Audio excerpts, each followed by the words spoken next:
considered one of the worst Star Trek The Next Generation episodes, and often a contender for the worst spot in the entire franchise, Shades of Grey would mark the end of a shaky beginning for TNG, and put fandom on edge as to the future of Star Trek. But what was the story behind this disaster of an episode? Well, today we'll find out.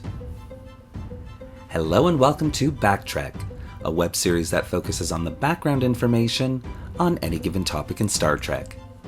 In this episode, we're taking a look at the Star Trek The Next Generation episode Shades of Grey, to better understand its place in Star Trek history. Well, here we are, Shades of Grey. Though perhaps my least favorite TNG episode, I thought that for this review I'd give it a second chance, see if there were any redeeming qualities to this episode that I, or fandom, had somehow missed. But of course there wasn't. There were certainly other bad episodes of the show. The outrageous Okana and Sub Rosa spring to mind, but unlike those episodes, I don't ever re-watch this one for fun. In fact, when I put my Blu-rays in and let them run, this is the only episode that I will skip over. Clip shows were a regular thing in the 70s, 80s, and 90s, and I was never a fan of them at all. Sitcoms tended to be the primary offenders when it came to these money-saving episodes, and I always felt they diminished the series that they were in. You see, when I watch an episode of any given series, I get invested in that story, along for the ride, submersing myself in that universe. Clip shows aren't exactly like that. They're jarring, going from one clip to the next, with those clips never really feeling the impact that they should, at least when you compare them to the original episodes that they were from. Actually, in all my years of life, there has only been one franchise that has executed clip shows well, in my opinion, and that, of course, was the Stargate franchise.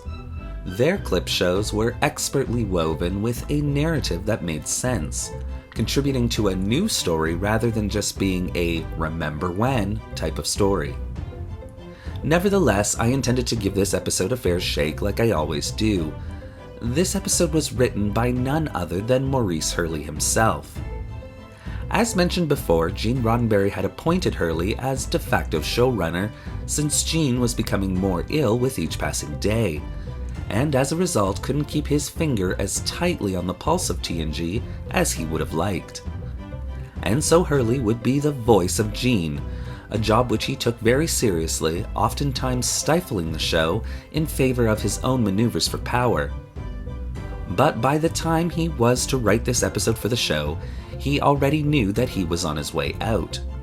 Paramount had decided to let him go due to his bad behavior for the good of the show. Of this episode, Maurice had this to say: Shades of Grey is a piece of... It was supposed to be a bottle show. Terrible, just terrible. And a way to save some money.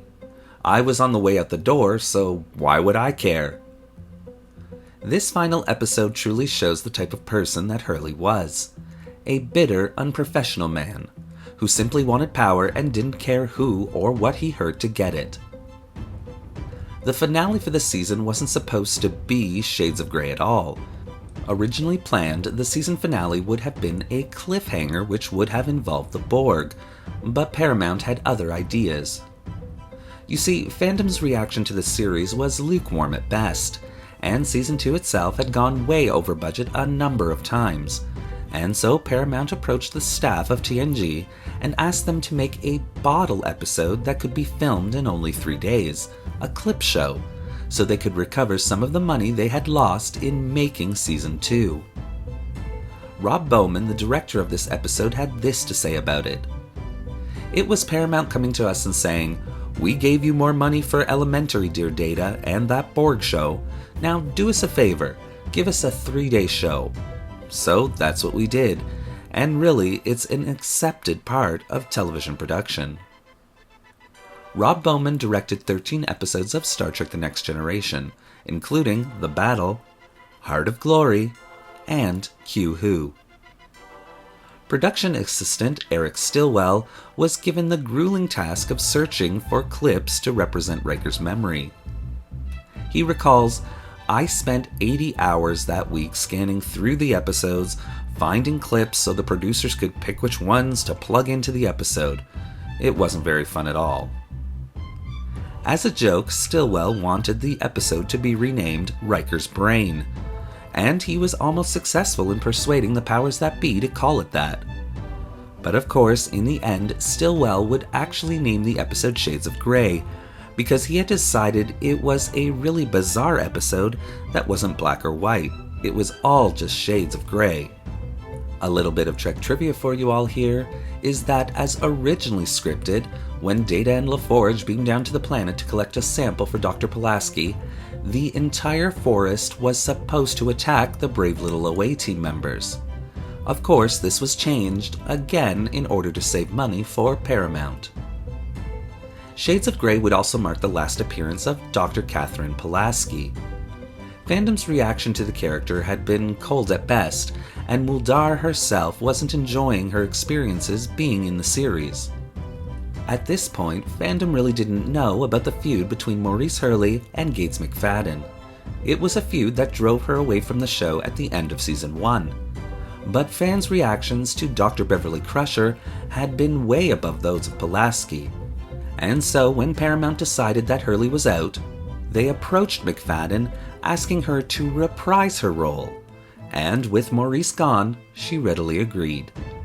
A bit more Trek trivia for you all is that Shades of Grey would be the last episode not only to feature the original Type A uniforms, first seen in the episode Encounter at Farpoint, aside of course from flashback episodes and background actors.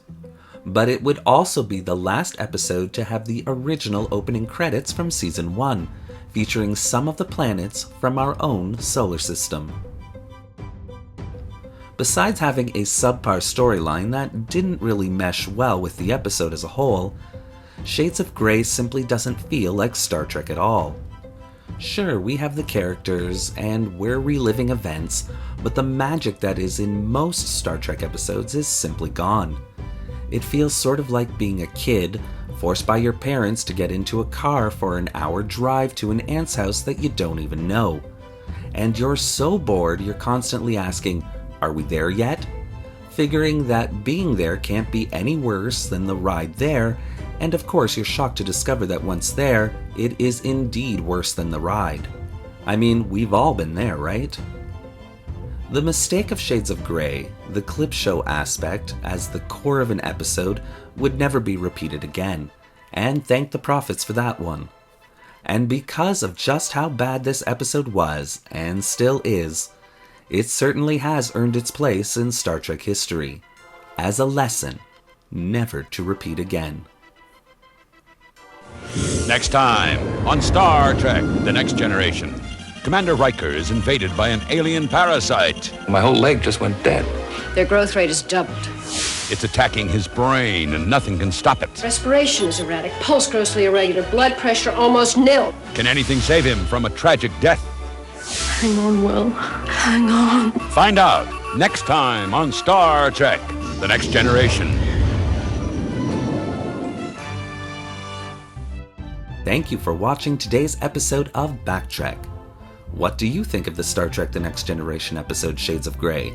Do you like clip shows, or are you glad they are a dying art? Well, leave your comments in the section below, and don't forget to like the video and subscribe to the channel, hitting that little bell icon so you won't miss a single video we release. Want to help the channel learn the lessons of Star Trek? Then consider becoming a channel patron. The link to our Patreon account is in the description below. Thanks again for watching. Live long and prosper. Ah, Shades of Grey, one of the worst TNG episodes, and the only clip show ever done by Star Trek. Due to this episode being a clip show, there aren't really a lot of mistakes to be dissected here. However, there is one really big one, namely in regards to Riker's memory. We are told that these are in fact the memories of Commander Riker. Yet in several of the flashbacks, we are treated to scenes that show the other characters talking or performing tasks when Riker isn't around. So then that begs the question, How can these be his memories?